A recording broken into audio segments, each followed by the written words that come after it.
everyone, it's Michelle from Scrap Secrets, and welcome to my Sunday submission for the hashtag Till Death Do Us Craft Halloween series.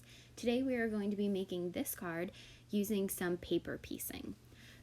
I'm going to be using two different stamp sets. The Sassy and Crafty one that you just saw was their Sassy Girls line called Witchy, and the Hero Arts one that we're going to use is called the Moonlit Night Color Layering Stamp Set. Now I'm taking distress ink in weathered wood and inking up a piece of white cardstock. I'm using the ink because I don't have the oxides, and I love the texture that this is giving. This is just a normal piece of white cardstock, but the makeup brush that I'm using here is one that I've used with oxides, and I think they get kind of a film on it or something, and it gives a really cool texture to a plain piece of white cardstock. Now I'm inking up the main image from the Sassy and Crafty Sassy Girls Witchy stamp set, this witch here, and we're going to be doing some paper piecing on her as well as Copic coloring. So that's why I'm using my Catherine Pooler Midnight ink, because that's great for using Copic markers. This is the first time that I've ever inked up this stamp, so I'm going to have to ink it up a couple times. Normally when you get really high quality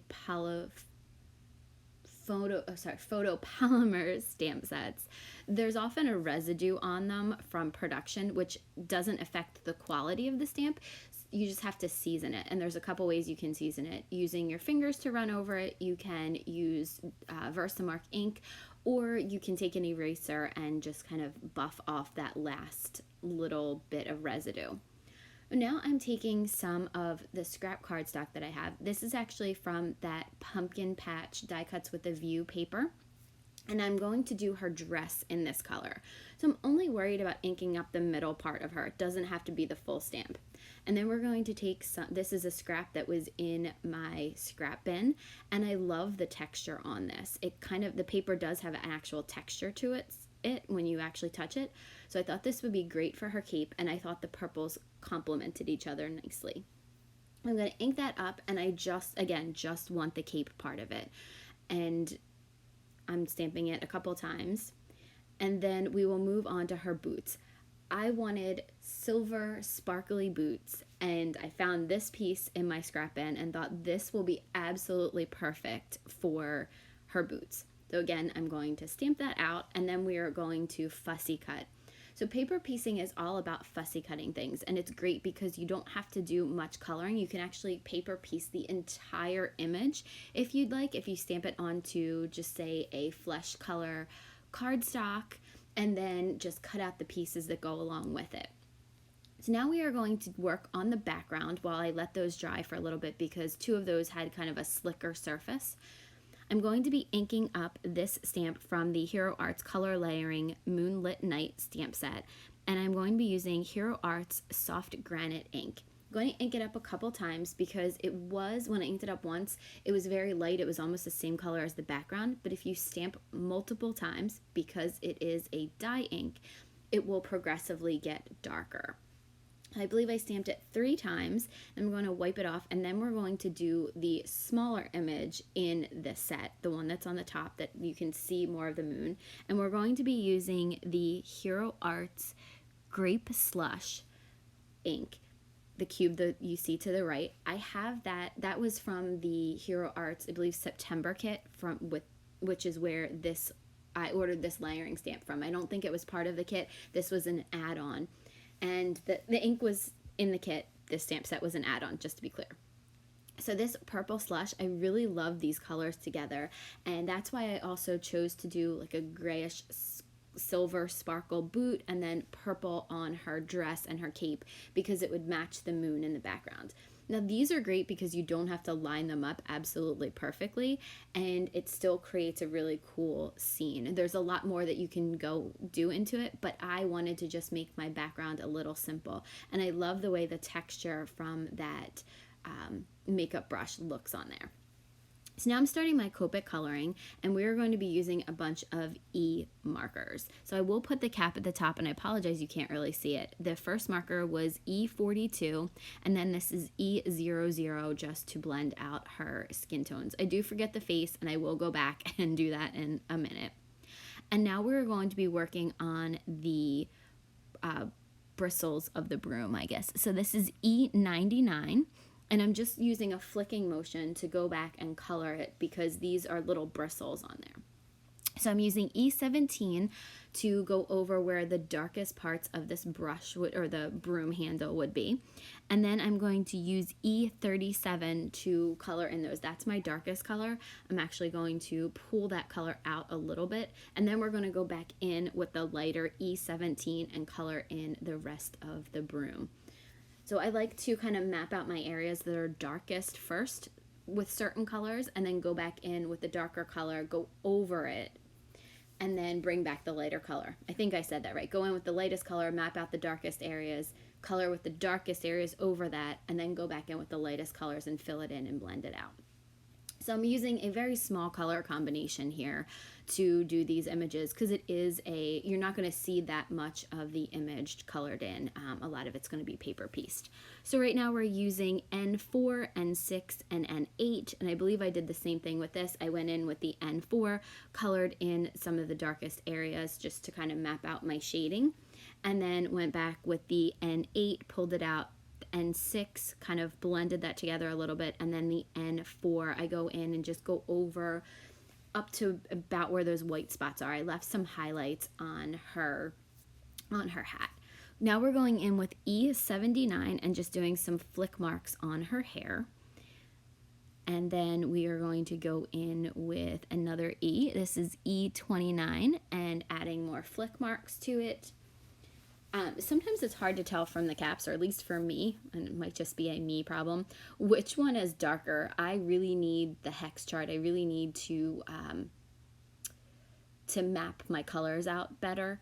I had one for a little bit, and then I got a bunch more markers, so there's a lot of areas that are blank. I don't have the actual hex chart. I did one myself. So when I get time, I'll go back to doing that. Now we're going to use the same colors for her face as we did for the rest of her. That was E42 and E00, and then I went in with a little R20 on her cheeks and R11 on her lips, just to kind of fill them in because they are very tiny.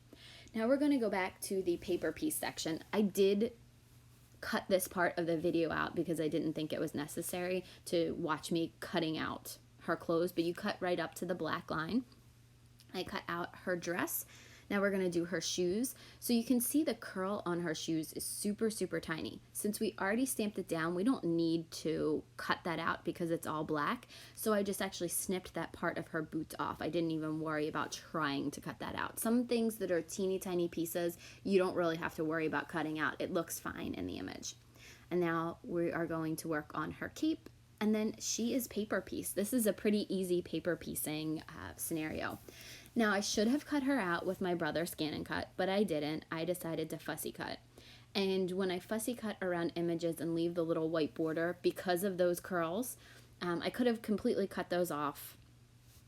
I decided not to. I decided I was going to fussy cut around the image and just leave a little white border.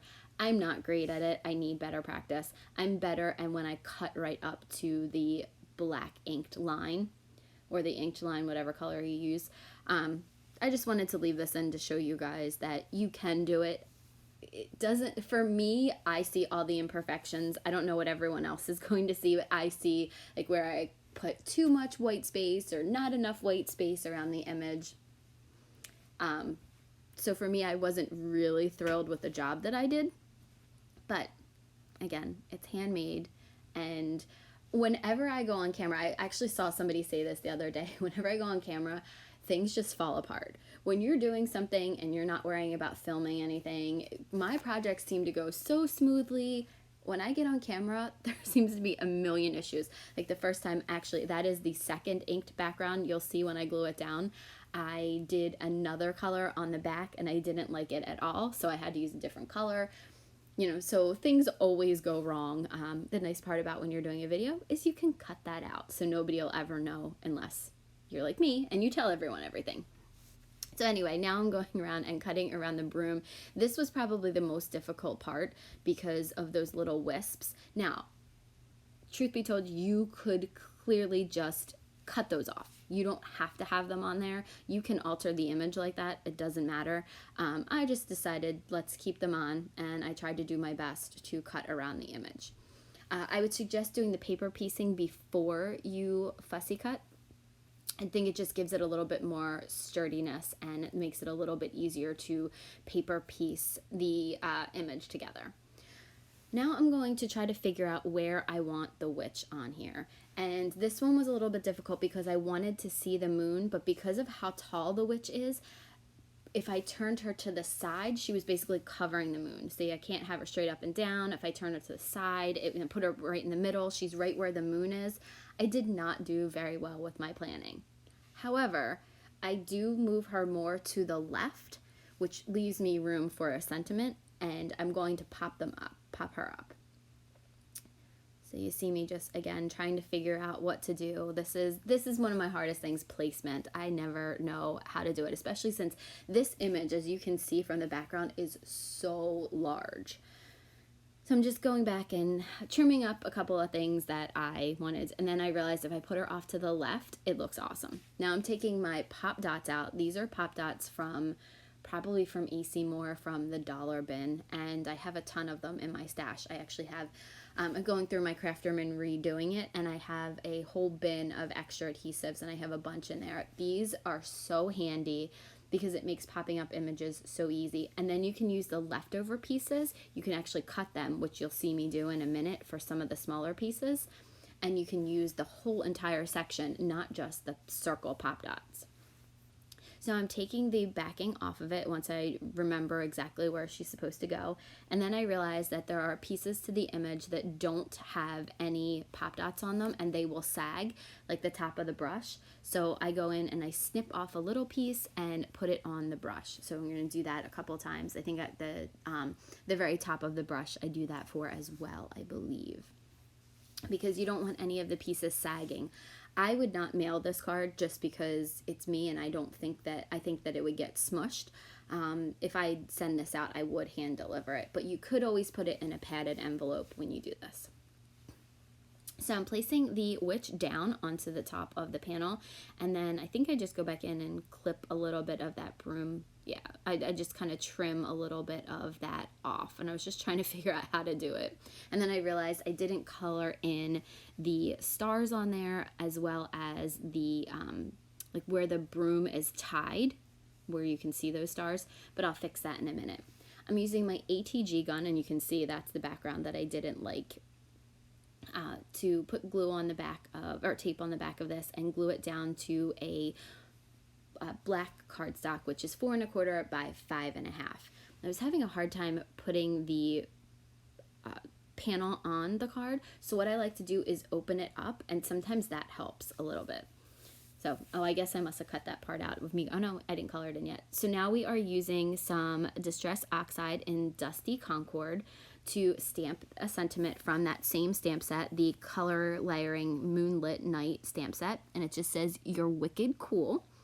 And then I'm going to go back in with the Copic marker, I believe it's BV08, and color in those little stars and then the wrap around the broom.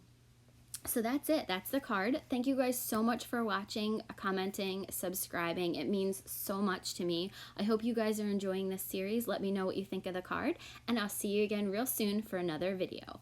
Bye!